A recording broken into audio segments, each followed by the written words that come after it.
Norka care ഇൻഷുറൻസിനെ പറ്റി നമ്മൾ കുറേ വീഡിയോ ചെയ്തിട്ടുണ്ട്. അപ്പോൾ നോർക്ക കെയർ ഇൻഷുറൻസിൽ ഒരു നിർണായക ഉത്തരവുമായി ഹൈക്കോടതിയുടെ ഒരു വിധി വന്നിട്ടുണ്ട്. അപ്പോൾ അതിനെക്കുറിച്ചിട്ടാണ് ഇന്നത്തെ നമ്മുടെ വീഡിയോ. എന്താണെന്ന് പറഞ്ഞു കഴിഞ്ഞാൽ, നമ്മൾ നിലവിൽ നോർക്ക കെയർ ഇൻഷുറൻസ് നോർക്ക റൂട്ട്സിൻ്റെ ഭാഗമായിട്ട് നമ്മൾ ചെയ്തു വരികയായിരുന്നു. ഇപ്പോൾ അത് നിലവിൽ പ്രവാസിയായിരിക്കുന്ന ആൾക്കാർക്കും അവരുടെ വിസ 6 മാസത്തിന് മേളിൽ കാലാവധി ഉണ്ടെങ്കിലേ നമുക്ക് നോർക്ക കെയർ ഇൻഷുറൻസ് പദ്ധതിയിൽ ഉൾപ്പെടുത്തി ഇൻഷുറൻസ് എടുത്ത് നൽകുവാൻ സാധിക്കുമായിരുന്നു. എന്നാൽ നമ്മുടെ നോർക്ക റൂട്ട്സ് സെല്ലുമായി ബന്ധപ്പെട്ട് പ്രവാസികളുടെ ഒരു ടീം നമ്മുടെ ഈ ഹൈക്കോടതിയിലേക്കൊരു ഹർജി ഫയൽ ചെയ്യുകയുണ്ടായി. അപ്പോൾ അതിൽ ഒരു വിധി ഇന്നലെ വന്നിട്ടുണ്ട്.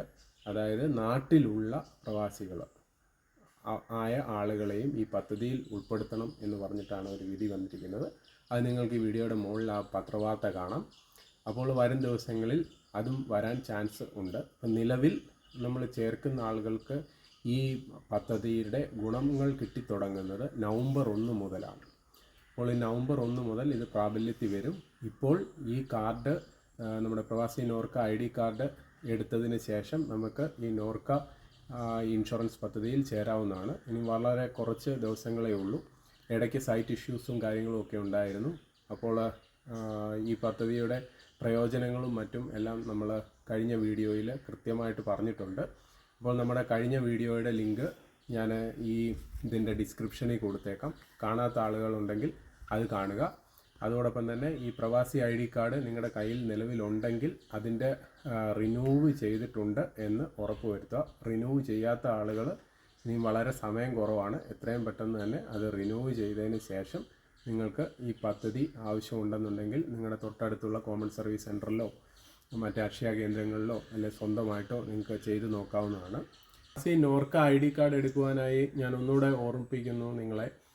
പാസ്പോർട്ടിൻ്റെ ഫ്രണ്ട് പേജ്, പാസ്പോർട്ടിൻ്റെ ബാക്ക് പേജ്, പിന്നെ വിസയുടെ പേജ്. വിസ 6 മാസത്തിൻ്റെ വാലിഡിറ്റി ഉണ്ടായിരിക്കണം. നിലവിൽ പ്രവാസിയായ ആളുകൾ, പ്രവാസി എന്ന് പറഞ്ഞു കഴിഞ്ഞാൽ 2 തരത്തിലൊന്ന്, നമ്മൾ കേരളത്തിന് വെളിയിലുള്ള ആൾക്കാരെയും പ്രവാസി പദ്ധതിയിൽ ഉൾപ്പെടുത്തും. അതായത് ഇന്ത്യക്ക് പുറത്തുള്ള ആൾക്കാരെയും നമ്മൾ ഈ പ്രവാസി പദ്ധതിയിൽ ഉൾപ്പെടുത്താവുന്നതാണ്. അപ്പോൾ അതിനുള്ള രേഖകളുമായിട്ട് വേണം നിങ്ങൾ ഈ പ്രവാസി ID കാർഡ് എടുത്തിട്ടില്ലാത്ത ആളുകൾ എടുക്കുവാൻ. 3 വർഷമാണ് അതിൻ്റെ വാലിഡിറ്റി. ആ വാലിഡിറ്റി തീരുന്നതിന് മുന്നായിട്ട് ഇത് കൃത്യമായിട്ട് റിന്യൂവ് ചെയ്തു എന്ന് നിങ്ങൾ ഉറപ്പുവരുത്തണം. ആ പ്രവാസി ID കാർഡിൻ്റെ വാലിഡിറ്റി അനുസരിച്ചിട്ടാണ് ഈ നമ്മുടെ നോർക്ക കെയർ ഇൻഷുറൻസ് പദ്ധതിയിലുള്ള ഇൻഷുറൻസ് ആക്റ്റീവായി നിലനിൽക്കുന്നത്.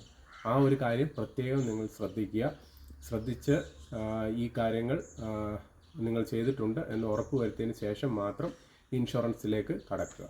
അപ്പോൾ ഈ വീഡിയോ ഇഷ്ടമായിട്ടുണ്ടെങ്കിൽ തീർച്ചയായിട്ടും നിങ്ങളൊന്ന് ലൈക്ക് ചെയ്യുക, ഷെയർ ചെയ്യുക, കമൻറ്റ് ചെയ്യുക. ഹൃദയപൂർവ്വം നിങ്ങളുടെ സ്വന്തം SG ചാനൽ.